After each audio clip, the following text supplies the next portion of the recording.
Hola amigas y amigos, les doy la más cordial bienvenida a Perspectivas Históricas, este espacio para la reflexión y el análisis de temáticas actuales, pero desde la perspectiva histórica. Como cada semana saludo con muchísimo gusto a Felipe Ávila. ¿Cómo estás, Felipe? Muy bien, Magali, ¿tú? Muy bien, estamos ya conmemorando un año más del 1 de mayo y creíamos pertinente pues ver toda esta perspectiva histórica y contemporánea de cómo ha sido el origen y el desarrollo de esta conmemoración tan importante para el mundo del trabajo, no solo en México, a nivel global. Sin duda, Magali, el 1 de mayo, desde hace más de 100 años, es el Día Internacional del Trabajo, de las y de los trabajadores. Es una jornada de lucha, es el día de recordar todo lo que ha costado el avance en el reconocimiento de los derechos y de las libertades de quienes trabajan todos los días para transformar a la naturaleza, para producir los alimentos, los servicios, los bienes que todas y todos disfrutamos. Y bueno, nos parece que es pertinente que le dediquemos un programa especial a esta fecha tan importante, Magali. Así es, y creo que es importante pues reivindicar el origen, ¿no? Hacer memoria de cómo surge o de qué acontecimiento histórico deriva el que se haya nombrado una fecha en particular para conmemorar al mundo del trabajo, pero en particular a las personas que lo hacen posible, ¿no? La producción de bienes y de la vida, ¿no? En general. Y bueno, hay que recordar que esto está sentado hacia finales del siglo XIX en Chicago, en uno de los estados pues que comienza un proceso de industrialización muy fuerte en Estados Unidos y que obviamente con estos procesos de revolución industrial, con la incorporación pues de nueva tecnología al mundo de la fábrica, también con el advenimiento de lo que después se va a conocer como el capitalismo salvaje, en donde pues el ser humano logra acceder a una serie de recursos naturales con los cuales antes no se contaba, y eso pues llevar justamente a una revolución de la industria en muchísimos ámbitos, pero eso también deriva en reconocer, o es decir, los trabajadores, las trabajadoras están empezando a ser conscientes de procesos de explotación, producto de ese capitalismo que está en ebullición, producto de, obviamente, de esa revolución industrial, y hay jornadas extenuantes de trabajo, hay pagos muy reducidos por jornadas amplísimas, con muy poco descanso. Se habla también de explotación infantil, incluso las mujeres también empiezan a organizarse debido a que reciben un salario mucho menor al trabajo que realizan casi de la manera similar a la que la hacen los varones, al tiempo que está teniendo lugar un desarrollo intelectual y político desde los socialismos, desde el anarcosindicalismo, del anarquismo mismo, y es justamente en Chicago, con los famosos mártires de Chicago, en donde en 1886, producto de una huelga que pedían los trabajadores, era como el ICHU, eran 8 horas de trabajo, 8 horas de recreación, 8 horas de descanso, porque era algo que no tenían los trabajadores en esa época, porque lo que se buscaba era explotar a la N potencia pues los recursos y producir y producir. Así es, Magali. El capitalismo, desde la revolución industrial, se convierte en el modo de producción dominante a nivel internacional, y en las primeras décadas del capitalismo, a medida que se va expandiendo desde Inglaterra, Europa Occidental, América, y que va colonizando al resto del mundo de esa época, es un capitalismo salvaje. Sí. Es un capitalismo que Marx lo definió en El Capital, esta obra cumbre que creo que es el mejor análisis y el mejor diagnóstico de cómo funciona el capitalismo en la historia, como un modo de producción basado en la explotación de las mujeres y de los hombres que no tienen ningún medio de producción más que su propio cuerpo, su propio trabajo, su propia energía. Y es eso lo que le venden al patrón. Y el quid del asunto, digamos, la pieza maestra de este sistema en donde los medios de producción están concentrados en un propietario privado que tiene las máquinas, que tiene la tecnología, que tiene el dinero, pero que necesita fuerza de trabajo, compra en el mercado el uso de la fuerza de trabajo a cambio de un salario. Pero los patrones no les pagan lo que los trabajadores, hombres y mujeres, realizan, les paga menos. Y eso que no les paga es lo que representa la ganancia de los dueños de los medios de producción, y es una ganancia que se va aumentando, que se va reproduciendo, que se va ampliando, que se va concentrando y que genera un mecanismo automático en donde lo único que interesa es la obtención cada vez más y más y más de una ganancia, que es lo que no se les paga a quienes hacen el trabajo, ¿no? Y lo hace sin límites, porque en esta época que tú hablas, Magali, 1886, en la mayoría de los trabajos del mundo, las jornadas eran de 12, de 14 y hasta de 16 horas diarias. En algunas ocasiones, en algunas fábricas, los 365 días del año. Una que otra fiesta, además religiosa, que eran las que se guardaban, pero no había descanso semanal, no había el descanso dominical, menos el descanso sabatino. Y realmente los trabajadores, las trabajadoras, pues vivían nada más para trabajar, para dormir, para comer y para reproducirse. No tenían horas de recreación, horas de deporte, horas de convivencia, y por eso es que las vidas eran tan cortas, porque además muchas de las fábricas en donde tenían que vender su fuerza de trabajo tenían condiciones insalubres. Sí, claro. Había enfermedades profesionales, el trabajo en las minas era extenuante, el calor, los gases tóxicos, pero también en las fábricas textiles eran jornadas extenuantes que exprimían a los hombres y mujeres, incluidos a los niños, porque había niños de 6 y de 7 años que además trabajaban en las noches. Son condiciones que ahora a la distancia las vemos como infrahumanas, como miserables, y por eso tenían vidas tan cortas.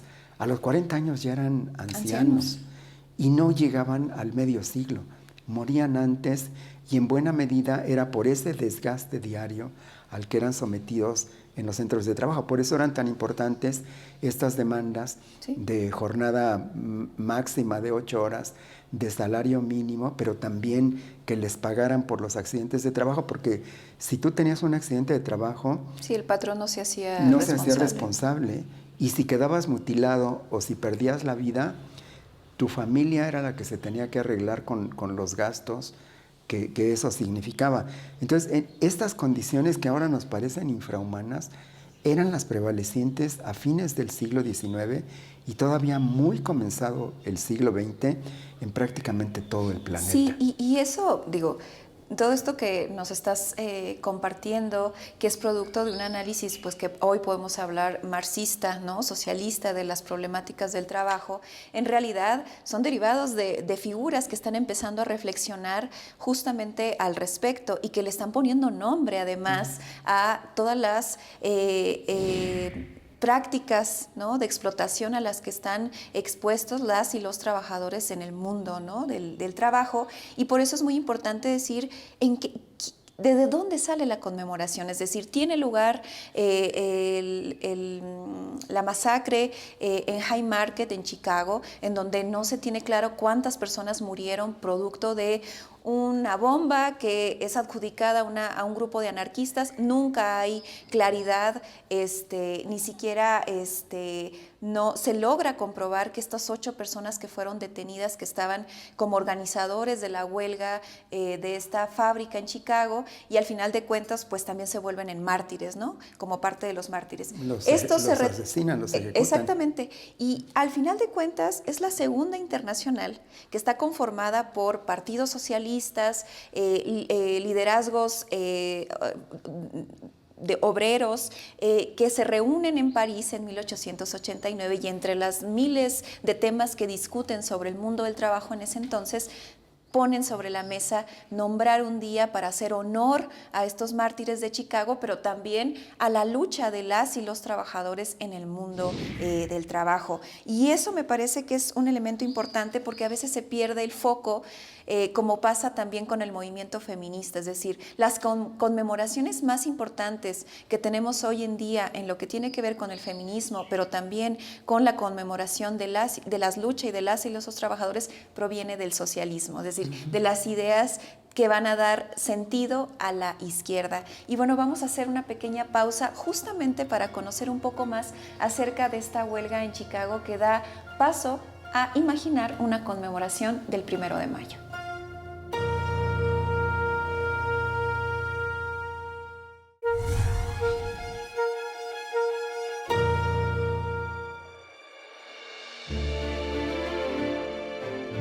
La conmemoración del 1 de mayo tiene su origen en la movilización iniciada a finales del siglo XIX, cuando el movimiento obrero organizado demandó la reducción de las jornadas laborales de 14 a 8 horas, bajo el lema 8 horas de trabajo, 8 horas de recreación y 8 horas de descanso.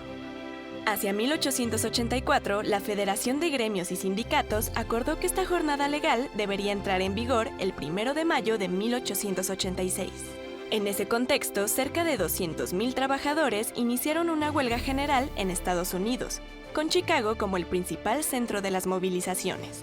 La tensión escaló el 3 de mayo tras un enfrentamiento entre huelguistas y esquiroles en la fábrica McCormick, donde la intervención policial dejó varios muertos y heridos. En respuesta, se convocó a un mitin en la plaza de Haymarket el 4 de mayo. Durante el acto, que transcurría de manera pacífica, la policía intervino para disolver a la multitud. En ese momento, el lanzamiento de un artefacto explosivo contra los oficiales desató un fuego indiscriminado que causó decenas de víctimas. A pesar de que nunca se identificó al autor del atentado, se desató una represión contra líderes obreros y anarquistas. 8 de ellos fueron sometidos a un juicio marcado por irregularidades, donde se juzgó su filiación ideológica más que su participación en el acto. 5 fueron sentenciados a muerte, aunque posteriormente a 3 se les conmutó la pena. Finalmente, en 1889, el Congreso de la Segunda Internacional en París estableció el 1 de mayo como jornada de lucha y memoria por los mártires de Chicago, una fecha que, paradójicamente, Estados Unidos desplazó al Labor Day de septiembre para distanciarse de las raíces socialistas y anarquistas del movimiento. Regresamos, amigas y amigos, a esta plática que estamos teniendo Magali y yo acerca del Día del Trabajo. Pues en efecto, Magali, como platicábamos hace un rato, estas condiciones prevalecientes en prácticamente todos los países del mundo a finales del 19 y del 20 también existían, y quizá incluso en algunos sectores en condiciones todavía peores en nuestro país.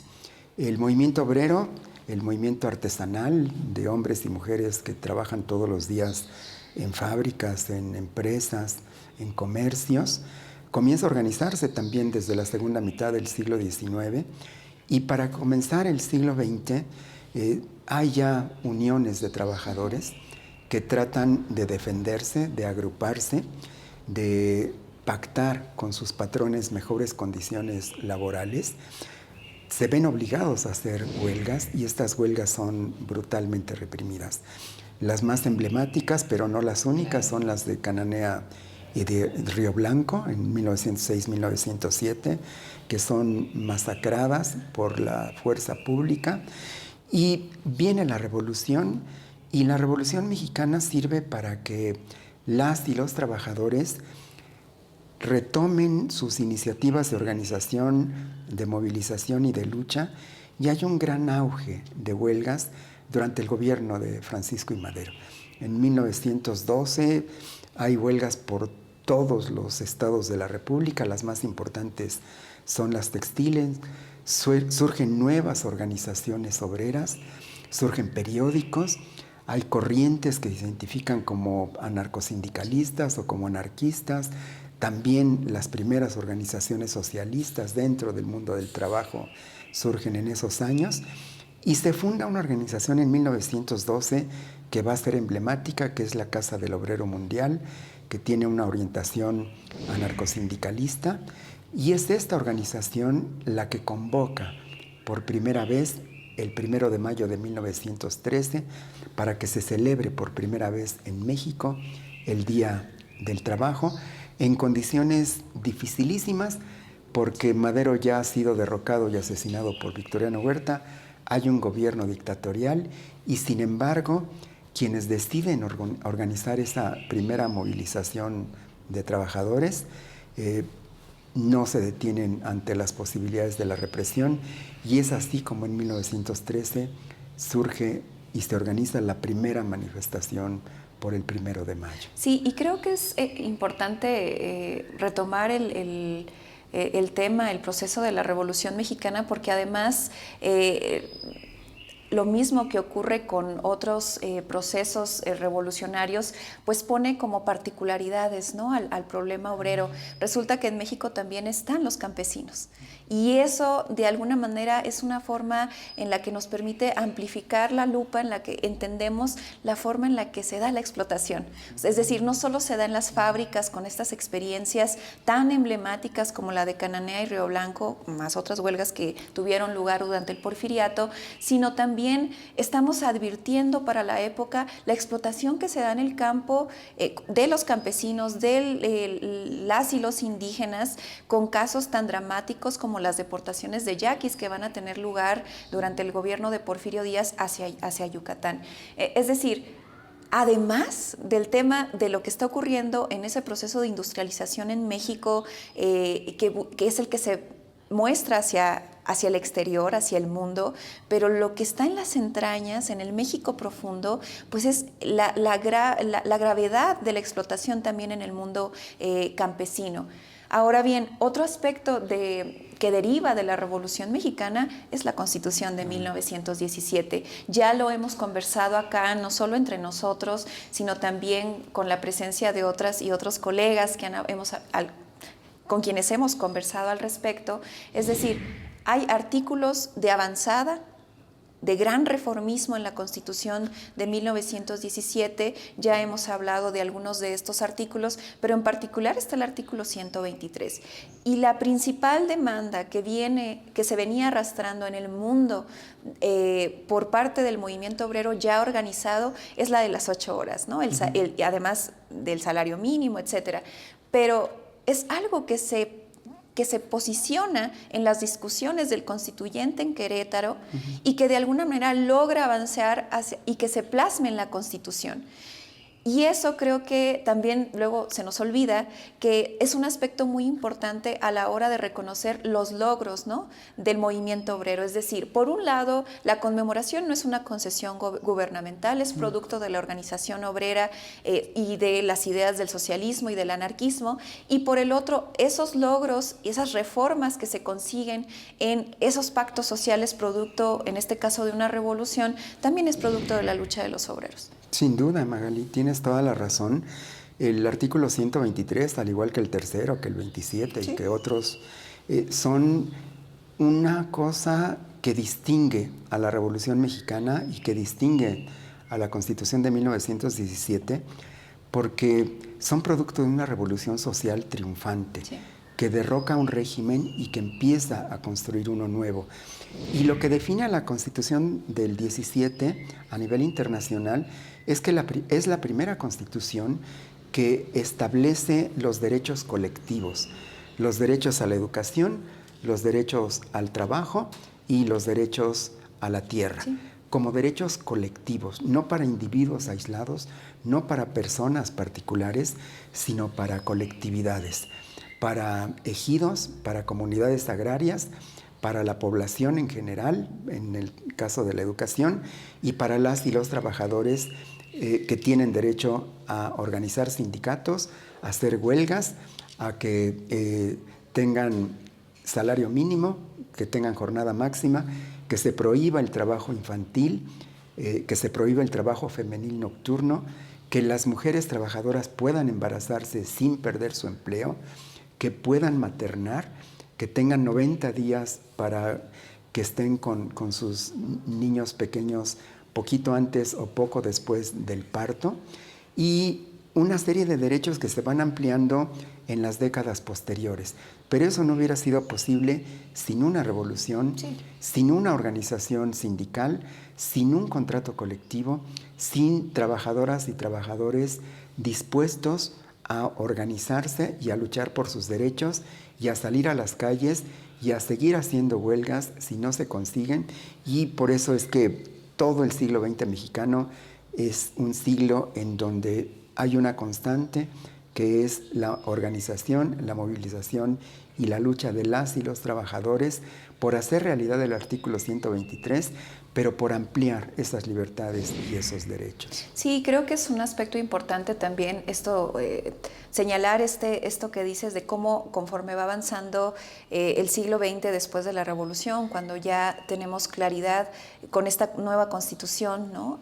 Con el derecho a huelga, pero también, por ejemplo, con el establecimiento de las juntas de conciliación y arbitraje, en donde, es decir, ya el obrero no negocia directamente con el patrón, sino hay un intermediario a través del Estado, en donde justamente se dirime pues las disputas obrero-patronales, ¿no? Reconociendo que hay un derecho de por medio, ¿no? a la huelga, por ejemplo, o a exigir mejoras de las condiciones de trabajo, salariales, etcétera.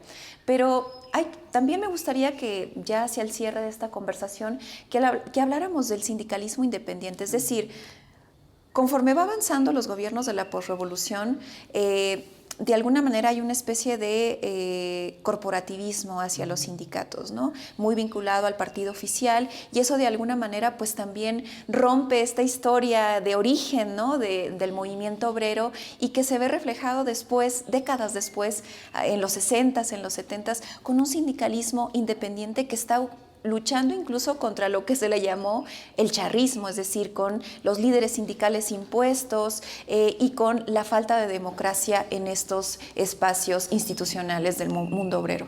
Sí, Magali, tienes mucha razón.